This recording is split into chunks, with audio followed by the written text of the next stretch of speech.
I remember the only thing that the doctor said to me. He said that there was no heartbeat, and I just remember this, just like a picture you would see of an ultrasound, like no movement. He's gone, and walked away.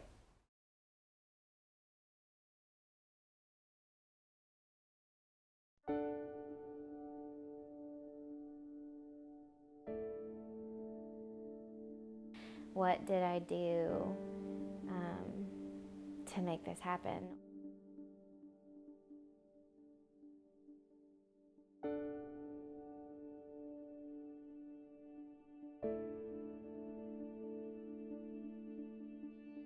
How could I have prevented it, or should I have gone to the doctor sooner and they could have saved him, or, you know, just so many what ifs. Well, what if I didn't drink that extra cup of coffee that morning, or what if I didn't play Just Dance last night? He probably, you know, would be here. You know, I just blame myself, like all these things that I did differently that day. And then finding out too that it was my body that caused that. Like, it was almost like me betraying myself. Like, how could my own body kill my own baby? It isn't anybody's fault. It's almost always an accident of nature.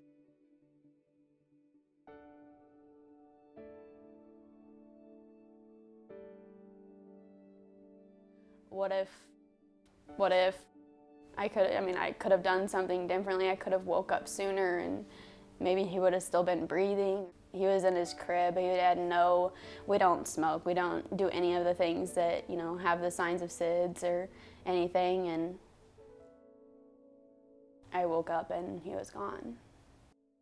I never blamed my husband, but I think he blamed himself and I blamed myself. I was not necessarily thinking about killing myself, but it was just like I couldn't get out of it. And I still, I wake up every morning and I think about him. I go to sleep every night thinking about, you know, what would he have been like, and it's something that'll never go away. Mental health during and after pregnancy is becoming a more and more recognized problem. I'm certain it's always been here, but we haven't always paid attention to it. But I know that in my long career, I've had patients commit suicide, both before and after birth. You don't necessarily just try to suppress the feelings, but you just try to get through your day. I mean, that's all it is.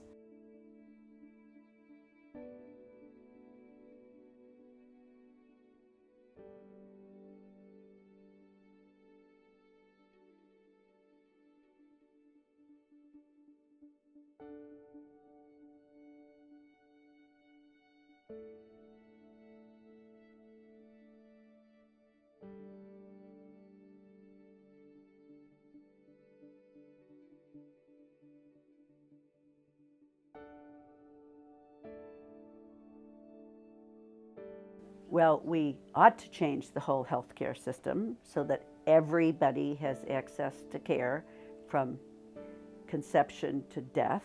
When we went to Rolla, the doctor there was awful.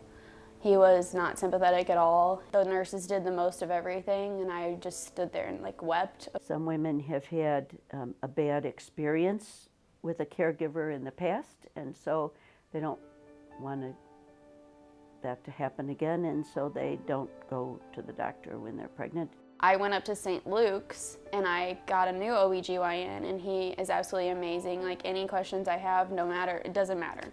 And he was just, I don't know, it was awesome up there. I had a really good experience. I see Rolla is a small hospital. It's got a lot of problems, but then once you get up to the cities like Springfield or St. Louis and stuff like that, I think that they're more open and willing to help you.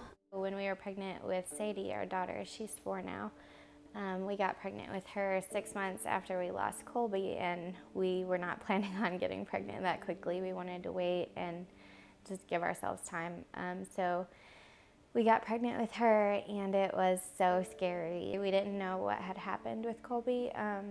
You know, we didn't know if we would lose her too. I went to a high-risk doctor, and we did almost lose her early on.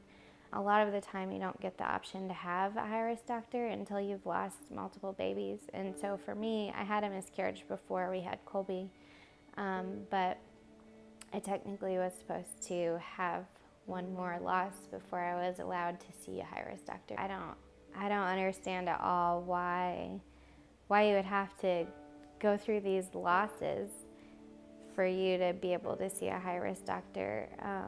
I think anyone out there would be willing to pay as much as they need to see someone that is a high-risk doctor. With Cooper, our youngest, he's almost 2. I found out with him that I had a blood clotting disorder, and that's possibly what happened to Colby. We do a much better job of helping patients whose baby is going to die or whose baby has died than we did.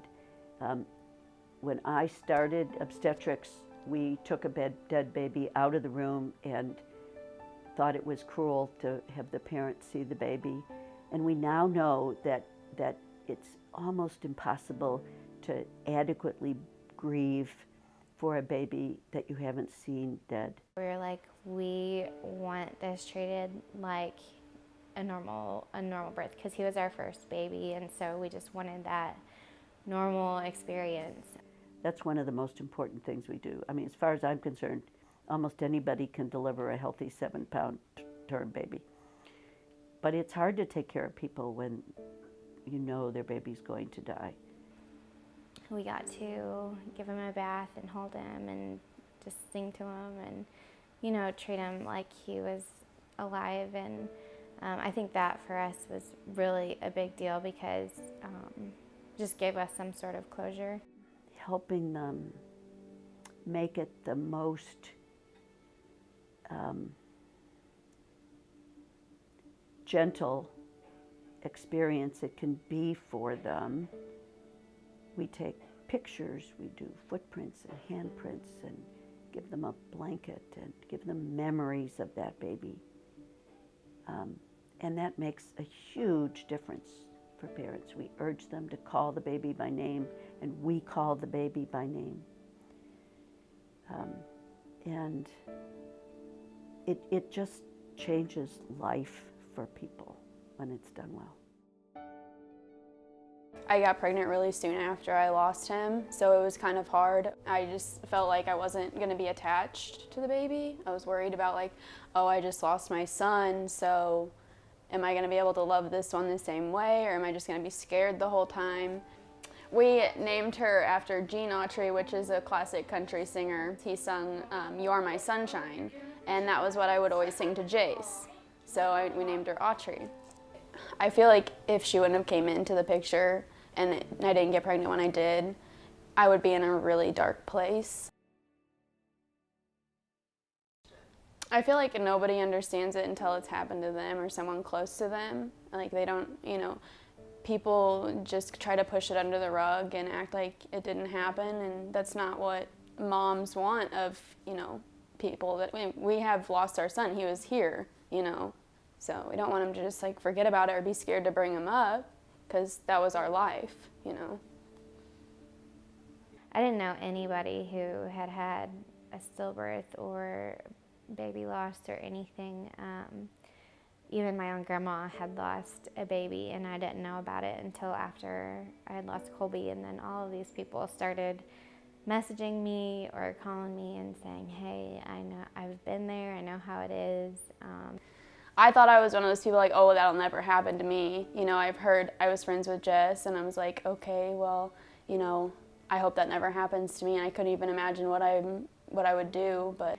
So it's been really neat to connect with tons of women who have gone through it, and just being there for each other. It's been, like, really valuable to have that support too. But I feel like we've gotten a lot of people more aware, especially in this small community. I mean, when we first lost him, we got this, just to represent him, we just made a Build-A-Bear and put his heartbeat in the hand, something to fill our empty arms. So I slept with this for, you know, probably over a year. It was really healing having another baby, but at the same time it was really hard knowing that she would never get to meet him.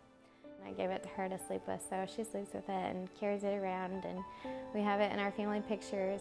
She knows about him. She knows the pictures on our wall of him and what the shadow in that picture represents, and she talks about him all the time.